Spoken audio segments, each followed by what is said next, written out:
where it says eu.ebcollab.com and click the lock. Oh, I can't do that. You are sharing. You must have permission already. You must have permission because I can see your screen. It's fine. No, Just but my camera is my camera shows off. Good. We'll keep it off. You got enough strain on the network. Just show your PowerPoint slides. That's enough. We'll have a picture there. We know what you look like. Just let's get started. Just click play and start it. All right.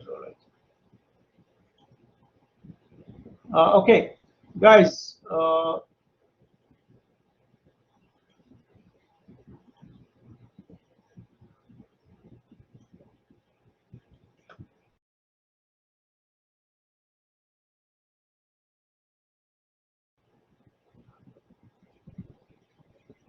Good morning, guys. Extremely apologetic about technical glitch, and today we're going to talk about how we can enhance speaking opportunities in our going to the nitty-gritties of the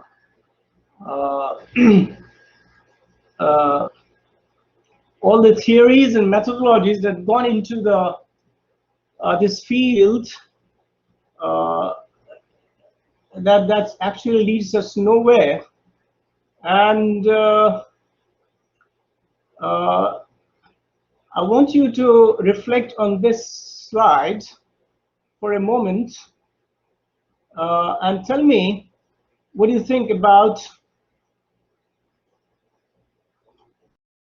this.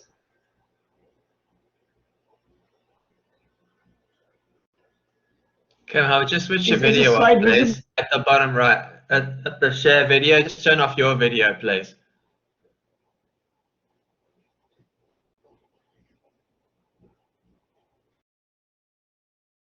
Okay, I'm in now. The slide is visible, right? Yes, your screen is fine. Your screen looks good, right, but guys? turn off your video, the webcam, okay? Next to the microphone button at the bottom. It's fine. It's fine. I'll see how long can I continue. Mohammed, Todd wants you to turn it off. It's fine. Mohammed? Yeah. Okay. He wants you to, Mohammed, please. He wants you to turn off. I'm in the chat box now. Yeah, I'm in the chat. Yeah.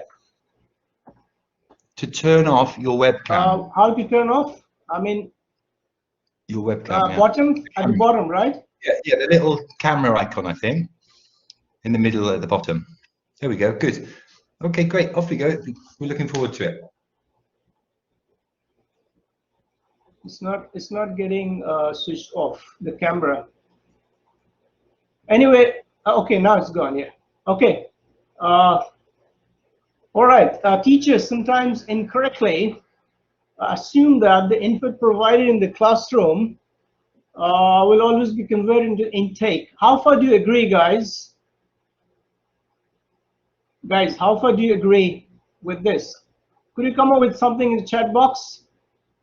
I mean, what we do in the classroom, does it usually translate into in the practical life? Any intake on it? Okay, let's have some of the. Yeah, it doesn't. Yeah, in fact, it doesn't in the kind of measure that we would like to. Right. Usually, the speaking starts with a very small step towards a bigger one. So think big and start small, and you're going to learn faster. That means a small measure. The things from the small measure, it's a stepping stone towards the bigger things. Teach me and I forget. Teach me and I remember. Involve me, I learn. So it's all about evolving into a good speaker with the help of the modifications or teachers on hand. And look at this picture and how beautifully this, the man is trying to mold the shape of this. So that's what our job is. What we learn becomes part of who we are. In fact, it's more with the socio-cultural aspects, and it has to deal with where we live, what kind of life we lead, and what kind of people we associate with. If you talk to a man in a language he understands, that goes to his head. And if you talk to him in his language, that means L1, that goes to his heart. Actually, Nelson Mandela, he talks about, this talks more about the importance of first language, a mother tongue, into the making and acquisition of the second language. If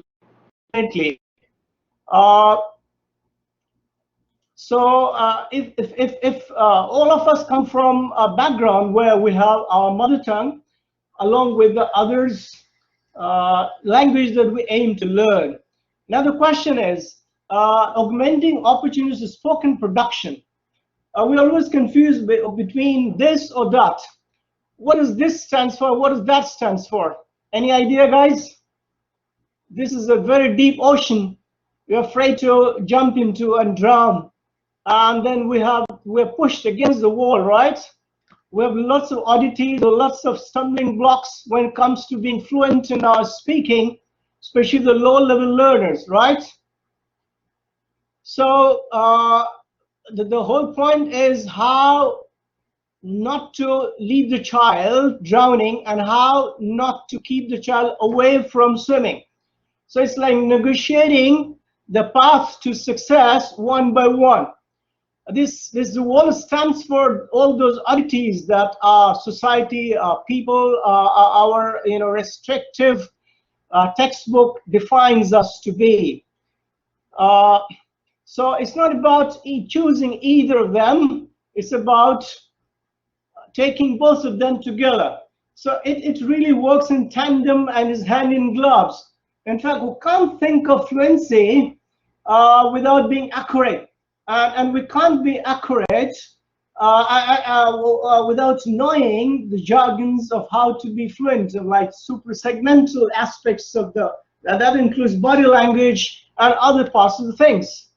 So what I'm going to tell you is that there is a very strong link between the receptive skill and the productive skill. As we know, we're all seasoned players here.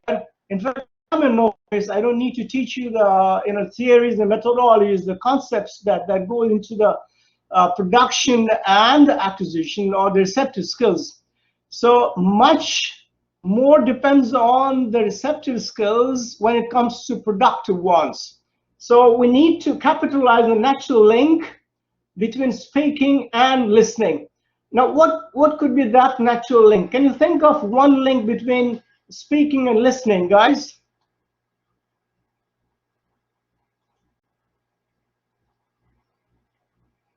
Mustafa, what could be the link between speaking and listening? And is there any link at all? Now, what is the correlation between the productive and receptive skills? Now, if we don't read, we don't write, right? And if we don't listen, we don't speak, right? You mean Mustafa sound or my sound quality? Am I audible enough? In turn, taking communication, listening device, a model for speaking, right? So guys, we have some kind of tokens of speaking. Listening can provide a model for speaking production. In fact, all that we listen and we assimilate and process those tokens of the language are ultimately produced in what we say speaking. Now look at this first step towards the child. I mean, it's a basic user that we find most of our learners in our own place, in our context.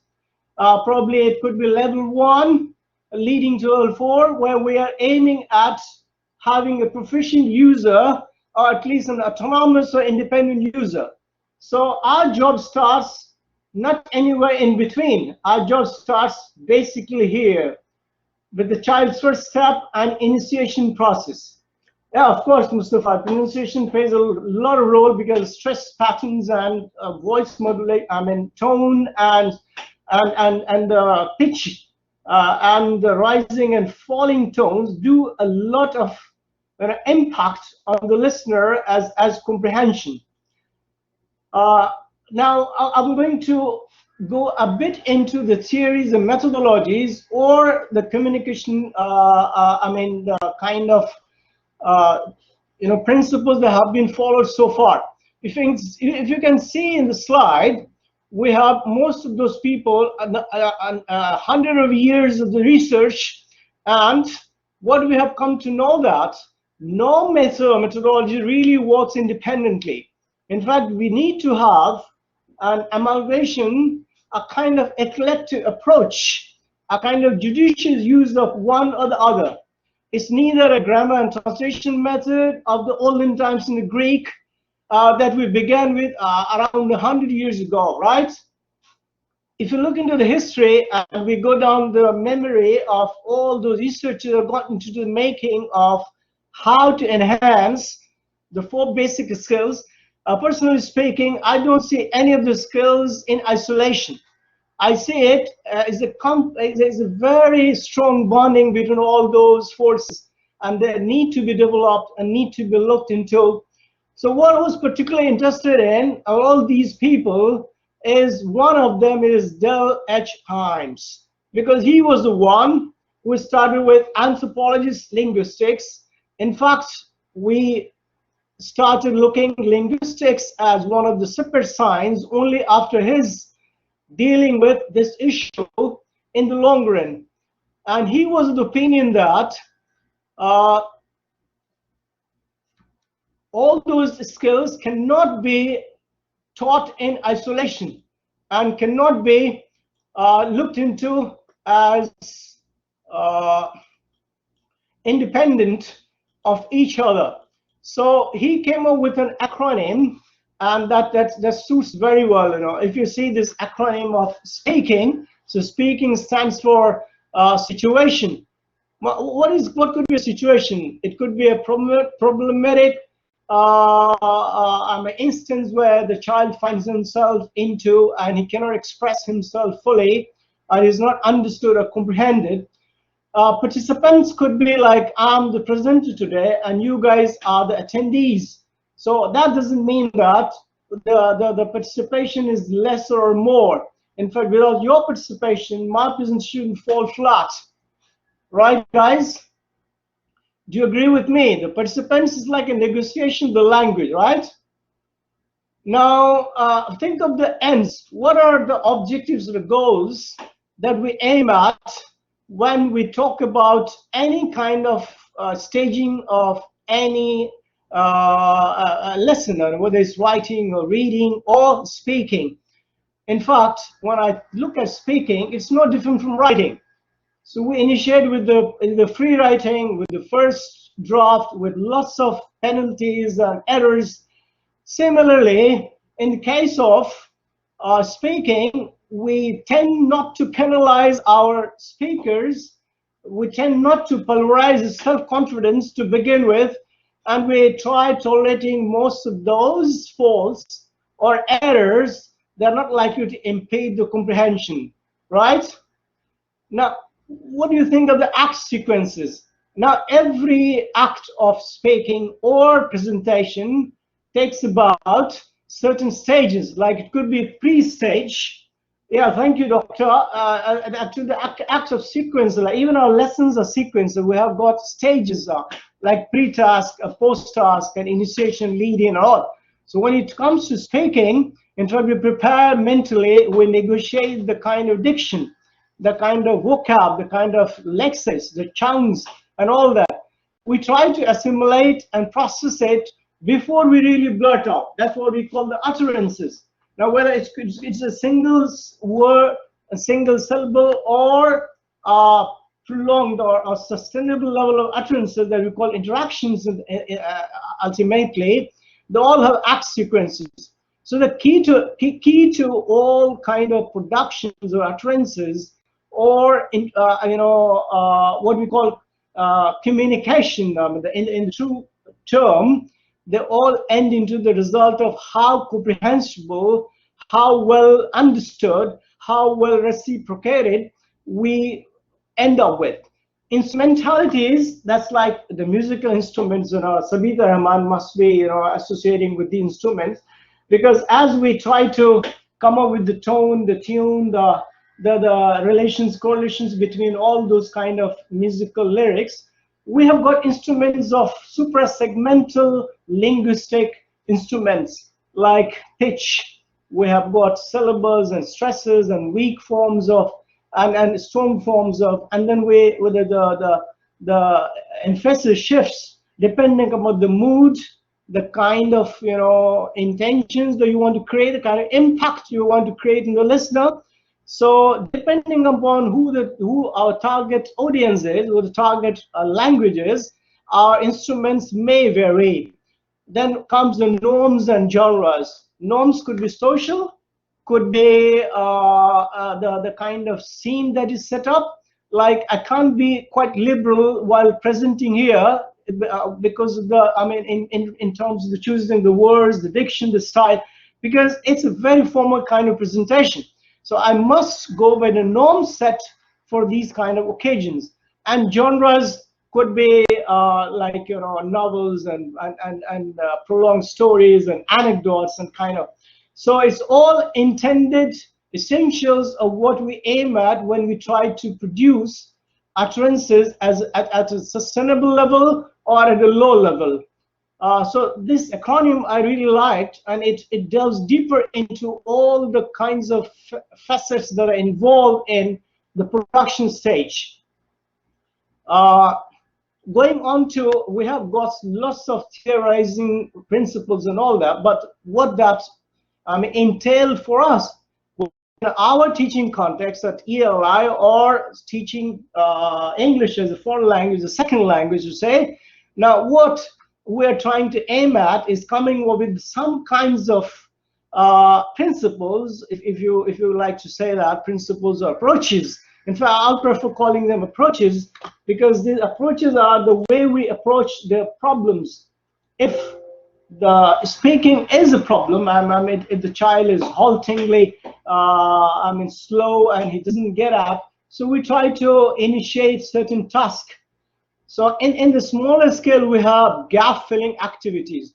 You guys, as a practitioner, must be familiar with what are gap filling activities. Anyone? Any input from you, you guys? Gap filling activities? Why do we have gap filling activities in speaking and, in fact, even writing? Why do we have? We expect our learners to provide some kind of bits and pieces of the language. It could be certain idioms or phrases or chunks, but I'll prefer those kind of gap filling activities where we have to supply chunks, because ultimately the language is learned well, spoken well, only when it's memorized, or whether it's reproduced in the form of larger chunks. In the lexical sets, in the form of collocations. In fact, whenever we speak, whenever we write, in fact, we are not writing in syllables. We're writing words. We're writing syntaxes. We're writing some sort of phraseology of some sort of clauses, right? So the common phrases are really handy in teaching and learning the language faster. So in TBL, what we said, task-based learning, if you could rename them, what else can you call this task-based learning, guys? What else can you say that about task-based learning? It could be a project-based. It could be, you'll sit correct and proper. You see the Lexus. Yeah, right, Mustafa. So it could be a project-based learning. It could be a task-based. It's an extended form of gap filling activity. It has its own pros and cons, and it really works fine with certain groups of which they have already acquired a sufficient level of linguistic competence, but not always. What the problem is with all the methodologies, we are laying too much emphasis on communication. In fact, that has become a cliche. When we say communication, what do we understand by communication? And communicative competence. It entails the whole world of it. It's not just one aspect of it. This pedagogy has stayed here for almost 50 years now without much research into the modifying of this. And with the advent of the education technology, all those theories probably they don't work in our context to the extent we would like them to. Now look at the four kinds of, the four aspects of language teaching when it comes to spoken production. Now we go into the grammatical aspect. In grammar, we can have, phonology, vocabs, and word sentences, formations. Then in the discourse markers, we have coherence. And what is important is really socio-linguistic aspect of things, because we have to wary of not using the taboo kind of language, the kind of informality, the kind of a choice of the words, the kind of acquaintance and friendship, the kind of usually how do we try to establish contacts? To establish, there are two basic ways of driving the ideas home. Anybody who can come up with those two ways of driving ideas home and to communicate? What are those two ways, guys? You're too familiar with them. What are those two ways? Why do we communicate? We communicate starting with the word T, and the other word starts with what? Messaging. Yeah, that's correct. Message. But the word starts with T, and the word starts with C. What can you come with word T? Transferring, transaction. Great, Muhammad Shoaib. It is transactional, in fact, and we do it by driving the idea across, maybe in phrases, in clauses, in sentences, and prolonged, and even suprasegmental, like when we stop for pauses, and those signpostings, they're really important to get us going in the speaking. And most of the even professional speakers, the best speakers, they have to use the pauses, the natural pauses. Encoding, yes, of course, we decode, encode, and we try to code in our own ways. So we have transaction and we have interactional. So what comes, the problem lies with interactional. Why? Because in transactional, we actually using most of the chunks. That's why Dr. Brown had impressed upon his the other guy also. So we use mostly the larger chunks of the language to transfer, and it's easier to grab them, acquire them, and remember them. Even by rote learning, those chunks are handy, and most of the time we are actually using those chunks. In the interactional pattern, we may have to speak for long, where we need lots of lexes and lots of variations in the kind of tokens of the language. But in transactional, there are set patterns. Like if I have to call on telephone to anybody, I don't need to know much. Hi, hello, and how are you, and how are you doing? And moreover, this has always been there for hundreds of years. There's nothing has changed. In fact, you are transferring knowledge, and chunks are quite handy. Well, yeah, yes, Dr. Muhammad Bra, you're right, because we always try to get into bits and pieces. We can't have the whole sentence wrote, by rote learning. So it's better to either paraphrase, circumlocate, or try to reinforce or consolidate the language. Now let's look at the features of the language and how do we develop these features in the long. Now see, the smallest of the language could be phoneme, could be morphemes, and they have syllables. So then comes the native speakers that have natural advantage on how to stress on the what kind of syllable, because their ears are so tuned to it, they're not foreign to them. But non-native speakers like us, we have to struggle a lot in order to see where this stress and emphasis shifts from syllable to syllable, especially in multisyllabic words. Moreover, when it's a form of a noun, we have a different stress. We form a verb, a different stress to begin with. And we have adverbs and adjectives and personific, and so it's really hard getting to know where the syllable stresses shifts. And moreover, English being a very notorious language because it acquired words and lexes from all other languages, from right from the Germans and from, so it's notorious in it, some of the words, and it doesn't really make sense. It's not very scientific to say. So with morphemes, it is notorious. Now lately, I must confess that there's an Indian word that's called Atmanirbhar that has gone into the Oxford Dictionary. Now if I ask some non-native or non-Hindi speaker to say that word Atmanirbhar, it would be like a harrowing experience for him. So from phoneme, morphemes, we get the words, we get the phrases. When you have the phrases, certain phrases have to be pronounced longer and louder to create an impact on the listener. So we have a stress rhythm, we have intonation, rising, falling. When you're questioning, we have a different intonation. When we are trying to seek information, there's shifts. So we have certain clauses, and we have main clause, and we have secondary clause, and we have multiple clauses. And when we become a seasoned player behind the driving seat of the speaking, then we start co-joining with them with a kind of conjunctions and all. So then comes the discourses. Utterances could be prolonged, pretty sophisticated kind of language, and then we have the whole text with biases, with the prejudice, and we have the writers and all those things.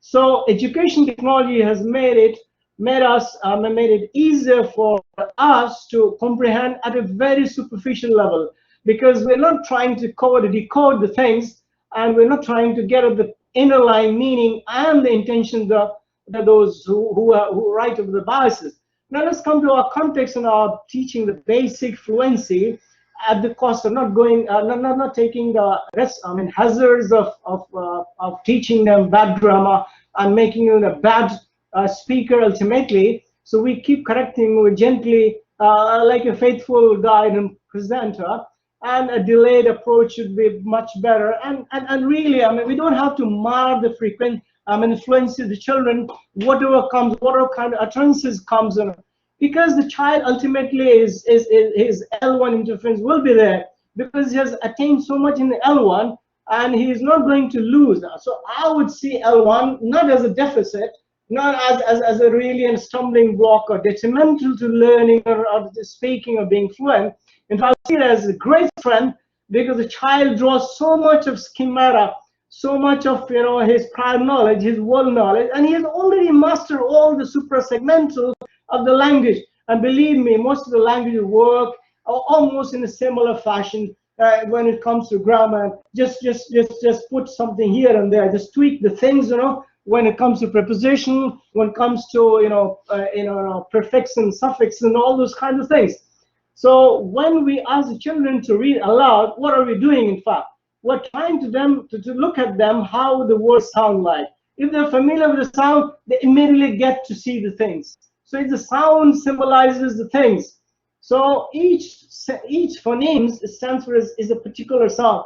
Orange could be apple, and apple could be orange. So it's not about apple and orange. It's about how do we have given the nomenclature of them.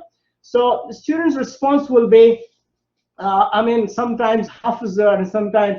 So if there are some certain ways of promoting fluency among them, that's called oral diary. Let the child tape himself. He has a mobile phone, most of the students. Let him do the mistakes and let him have small chunks of whatever he feels in the morning, a day-to-day diary of activities. Group presentation, it draws a lot of strength in the child, especially the shy ones who have a lot of inhibitions in him, and those who haven't participated before in a prolonged kind of discussion. And if he hasn't got the prior knowledge of the world, he hasn't participated. It takes a larger lexis, but the picture description comes to the low level. You just show the picture, ask him to describe what the child sees, and then he immediately gets into contact with the things he has seen. If he has seen, he will immediately tell you. And if he hasn't seen, you simply describe him in a simple story. And storytelling is a great way of getting the child involved, especially if the child can identify with his personal life. So story about and a chain storytelling. Now you get this ball rolling, set the tone, set the scene, and ask the child to come up with his own brilliant ideas. We can create riddles, and we have the role plays always, like a teacher, student, and police, and we can always think of an imaginary world. Now the best is it takes to draw a lot of competence on dramatic monologue, rodeo drama, and jazz. EL therapy. Well, these things are outdated now, but these are some of the brilliant examples of how we can train the children on the basics of how to come up with certain kind of utterances. Maybe lopsided, maybe full of mistakes and all that, but they can always be taken care of as long as the teacher is there as a trustee and a guide and a sympathetic listener. So what we need to be first, we have got to empathize with them as a passive listener. You wouldn't believe that how many people are involved in assimilating the language and acquisition of the language.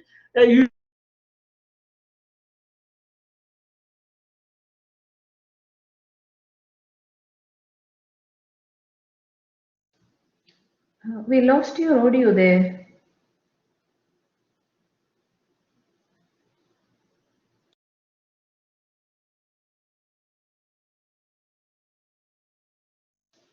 Mr.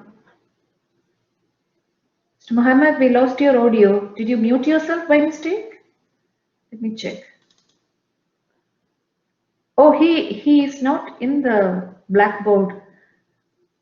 I guess he will sign back. Yeah. All right. Okay.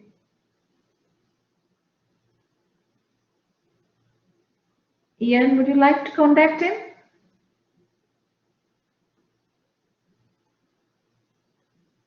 Sure, certainly. What would I like to do? No, Oh, I was sorry, wondering, yeah. would you like to contact him and check what is the status? I mean, he's got I think himself. I'll just distract him. I think if I contacted him, he's probably desperately trying to reconnect right now. All right, let's just wait and see. I imagine, unless he's doesn't know that he's. I'm extremely sorry. My laptop gave way. Tragic moment. Really, but I'm getting back to you on my phone, and probably you can see the slide, right? No worries, Mustafa. Yeah, I'm worried actually. Can you see the slide now? Can you see the slide? Yes, we certainly can. Oh, great. That's wonderful to hear for me. Okay. All right. I'm going on my phone, and you can see here is a sample of one of my students, level 4 student, and he has his reaction on it. Can you see that L1 use is really, yeah. So he says that he wants something from the teacher, crisp. If you go to this, can you see the word crisp at the end of the slide? He wants from the teachers to keep their online classes crisp. Now, how do we keep our online classes crisp? I mean, are we selling potato chips or how? It's all about, it's about, giving them something really that they can quickly identify with them with, right? When we talk about speaking utterances and on even the acquisition of other, skills, you can see on the slide, the real world is like this. Our real world is like, we have the internet, we have music, live, we have podcasts, we have voice threads, we have chat, we have virtual classrooms, and we have subtitle forms and person context and all. And we do have to associate with native speakers, and they really pose a challenge in comprehensibility. In fact, because of their long vowels, short vowels, and the kind of, they're so tuned to the kind of, shortened kind of contact and abbreviated text. So what is the need of the hour is to encourage our child to use the authentic language. When I talk about authentic language, do you have any idea what authentic language I'm talking about? Guys, can you come up with something, some example of an authentic language in the meaningful context? So we need to know, this guy is selling a fish. We need to know the name of the fish. We need to know where the fish is bought and sold. We need to see the fish market. We need to see how people react. We need to smell of the sniff, and we need to get to the nitty-gritties of that place exactly. The language is in the context. Yeah, we must need the language not out of context, but in the context we like to set up. So we need to. So good speaking, listening characters entails a. And we can see what are those things that we entail. We have listeners who are, we need to be respectful for not only listeners, but we have to be polite and interested in what we are listening. or speaking. And behaviorism or mannerism actually tells a lot the way we utter, when we speak, how do we express ourselves. So we need to look at and a good speaker listening characteristics that we have to be patient to listen. And these good speakers speak in a style of vocab the listener will understand. So what is important and is that it's not your own lexis or degrade. You don't have to upgrade or degrade your own lexis. You simply adjust to what kind of language target audience you are looking at, you're aiming at. Is the idea well driven? Is the idea well contrived? Is the idea well conveyed? So good speakers will talk clearly, not too fast. Probably I'm going too fast simply because I've lots to say and lots to cover other things. I only lost 5 minutes of the first initial this presentation. That's why. But forgive me, and I hope I'm intelligible to you and everybody can understand me well. I'm not posing any challenge in that respect. I'm loud enough and you're heard. Yeah, that's great. Good to hear that. Good speakers use language expresses how they feel and avoid slangs in formal speaking. Now, I'm not at a liberty to use my own, slang and degraded and demeaning and defied in language at this, because it's a very august occasion where we have got to cater to the distinguished guests, and they're all experts in their own fields. You see this little child, she seems to be a bit lost, probably because she's not getting the kind of attention that she deserves. So this is really pathetic.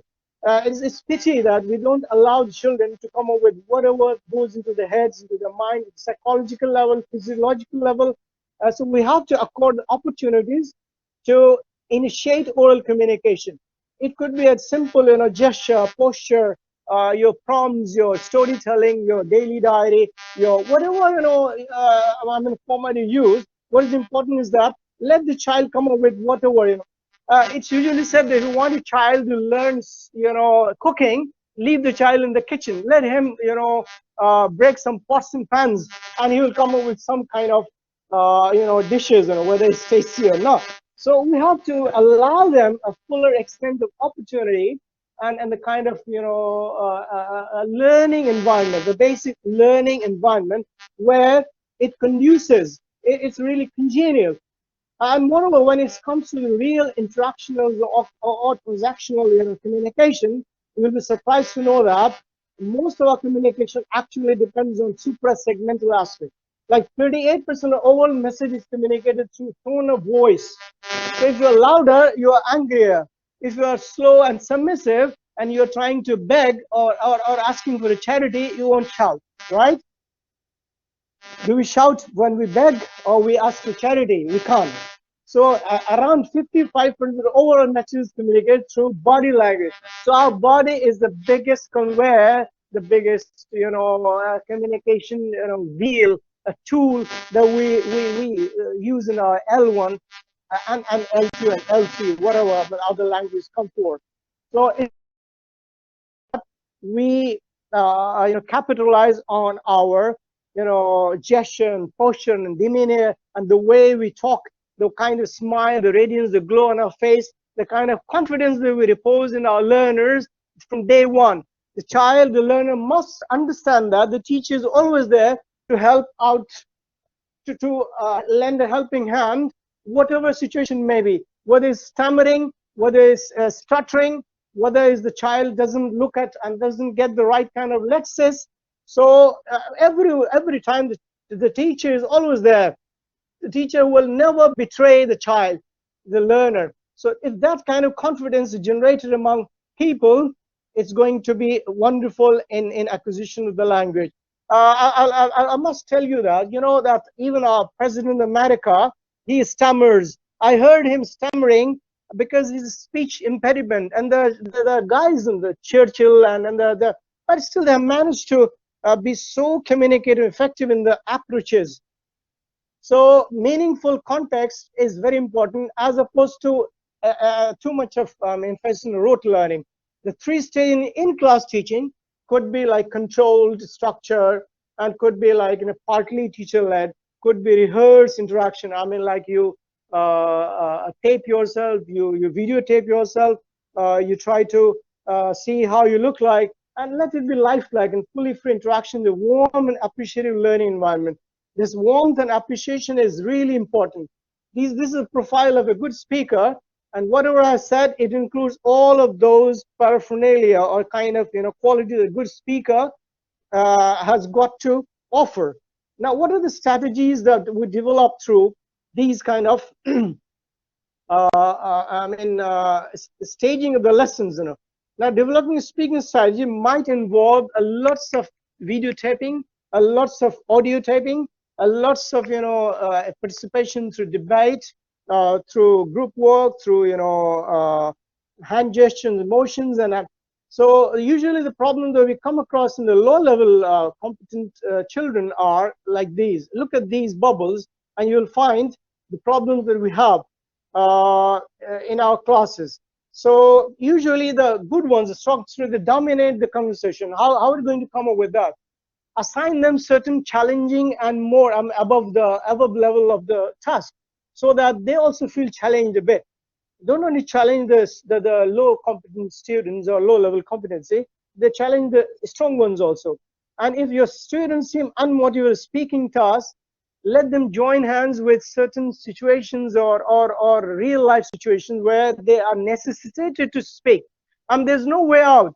If we go to a foreign land, I'm in Japan and nobody speaks English, I have to learn bits and pieces of bits and tokens of Japanese to be heard, to book a flight, to book a ticket, to book a so of course, I mean, we need to acquire some sort of basics, and sometimes the students don't know where to start. They're too shy, too inhibited in the approach, and so we need a nudge. Low level beginners, they have to imply in the job.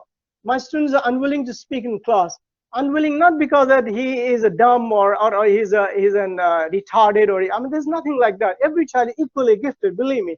And we need to nudge, we need to prompt, we need to sympathize, we need to take them along with like a good.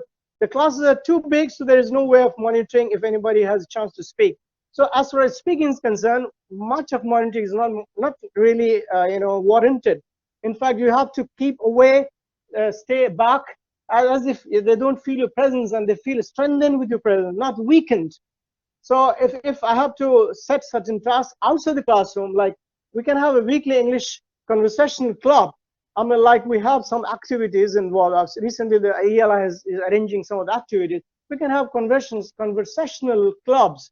We can have English language theater club, annual performance, not modular performance. Every child has to perform something towards the end of the module. It can be done. Cultural quizzes. Now, since the problem here, we all the students come from a similar background culturally, so there hardly any interactions or exchanges. So they don't identify with the world festivals, celebrations, and all rest of the part of the world. So we can have English language quizzes about the facts and fictions, and English language cinema nights. Of course, we're not going to that extent now, but and to the extent of bringing a native speaker to class, think of this as an option to display native teachers into the classes for a while and ask them. It's a far-fetched idea, right? Right, guys? Will they be willing to offer this kind of service? It's practicable, but it's one of the bizarre kind of thing that I'm thinking of. I'm simply suggesting, needless to.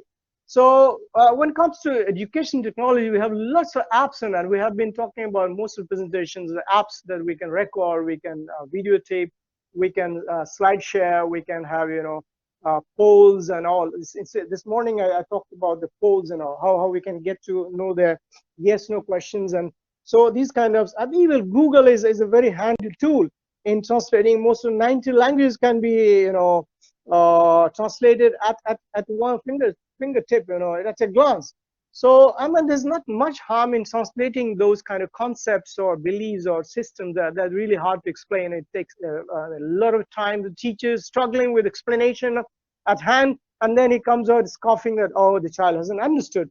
So there's no harm. I mean, it's not a taboo using the L1 language as far as practicable and feasible when it's coming to achieving our ideas or the target language.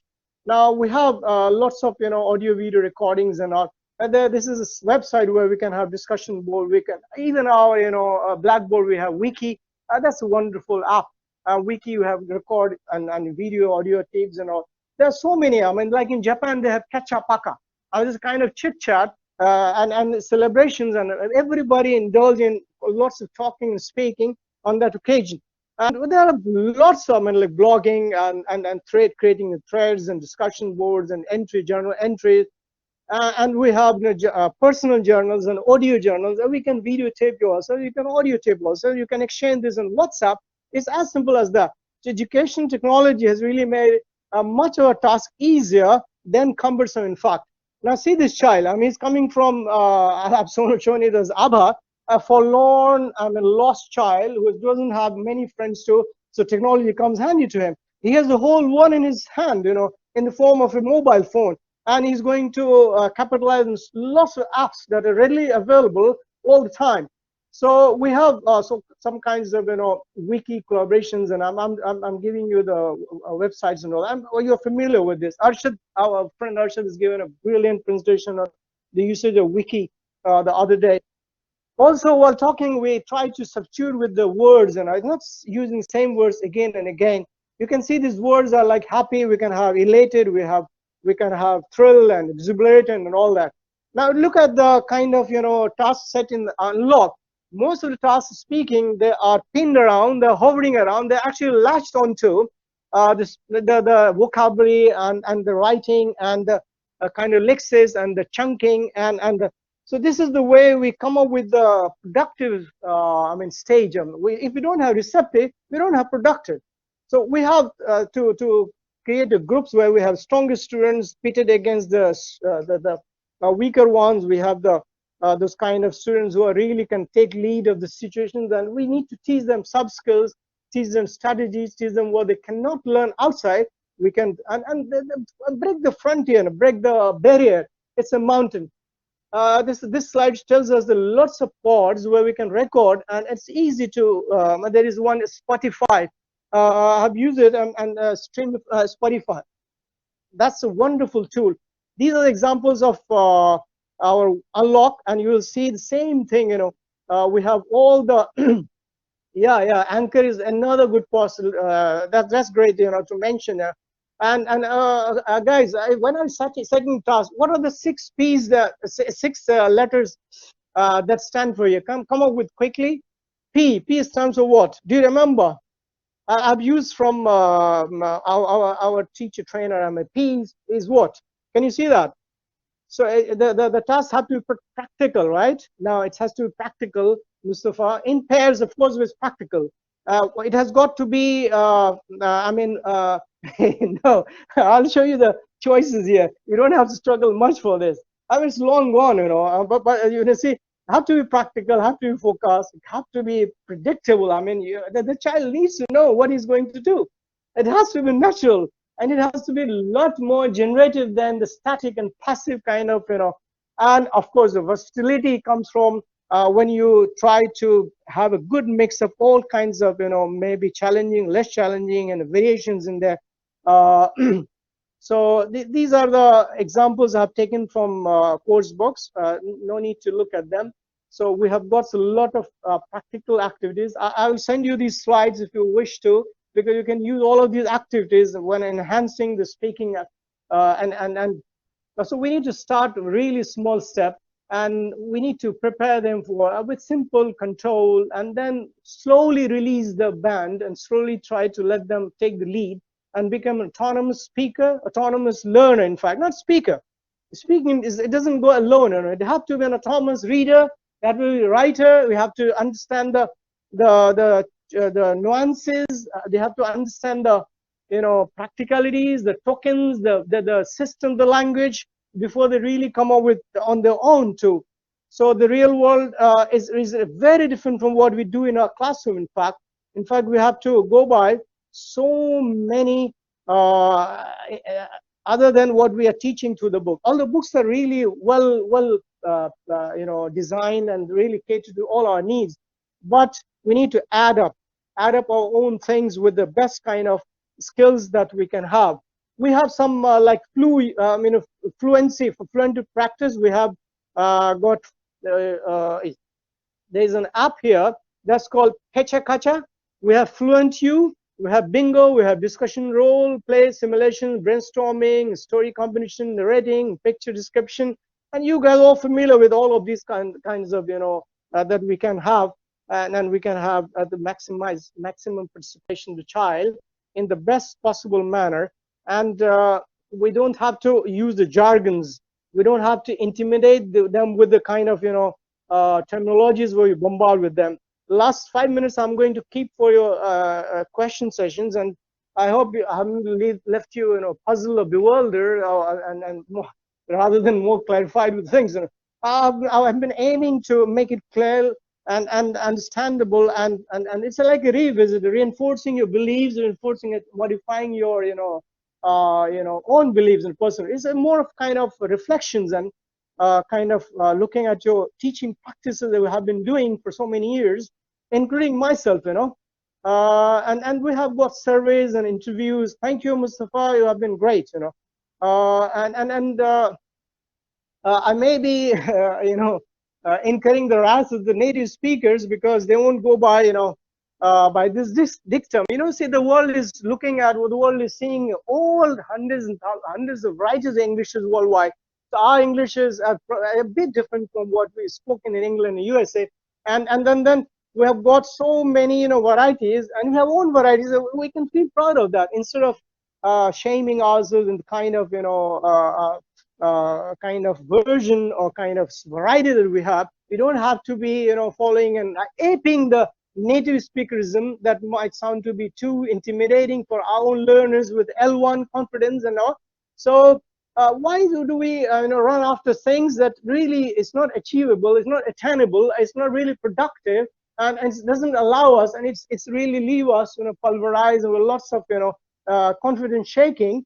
So let the learners be in control of.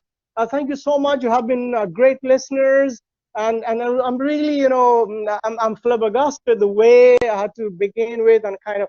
In fact, I wanted it to be more interactive and lots of it's time to say thank you all, and you have been great listeners, great attendees, and really.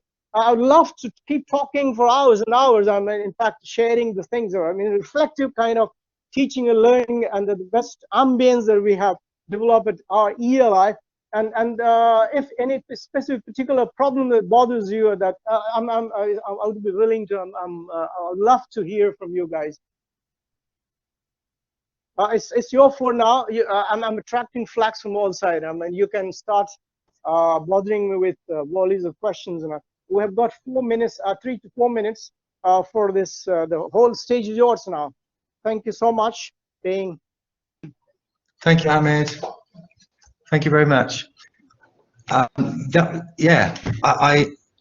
admire your resourcefulness. That was or your spirit of adventure as well. With we got through what, 2 laptops there, and then a phone, was it, in the end? So that was an excellent example of problem solving on your feet. I mean, I'm very impressed. I think if it was me, and by the second laptop, I'd have just run away, I think. But I'm really impressed that you got through it. Thank you very much indeed for preparing. It has been a truly intense for me, but somehow I was bailed out of this crisis because of you guys, standing like a rock and then giving me support throughout the session. And in fact, I have my own colleagues who are a massive support for me in leaving me, in a good temper and good temper. It was great. Thank you very much. We all thoroughly enjoyed it, and thanks for all those information and practical, realistic presentation. Great. Good job. Thank you. Thank you, Sabita. It's indeed an honor listening and hearing all the commendable things about the kind of presentation. It's not about me, it's about the presentation per se. And I'll be happy to share this slide, and it's up to Ian to pass on if he's willing We'll, to? yeah, Or... what we'll do, Mohammed, we'll work on it together. We'll edit it down to a sort of video style. So Actually, that I miss all the videos, and actually I miss all those videos. I've embedded you know, okay, links and all. we Just to can try to include trail those. We everything. can include those. Oh, you will Thank include. you. Yeah, thank you so much. It's We will. We will in the next, you know, when we edit and produce the video for this presentation, we'll include your videos as well and anything that we didn't see today. That's great. Thank you. Okay, Surely. I think Thank you. there's a break until 1 p.m. I think, and then we'll have the lunchtime forum, and then after that is Claire, Claire Ross, who we met in November. Okay, we'll see you at the lunchtime forum at 1 p.m. Thank you very much. Thank you. Thank you. That's been Thank great. you, Jan. Nice speaking with you. See you there then. See everybody there. Okay, please join for the lunch forum. We will be having chats and debates and discussions and anything that you would like to, you know, talk about. Thank you. See you there. Bye.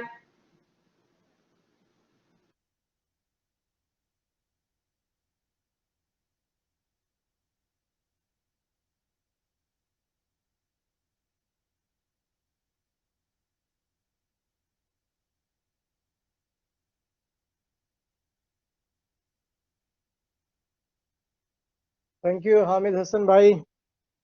So nice of you.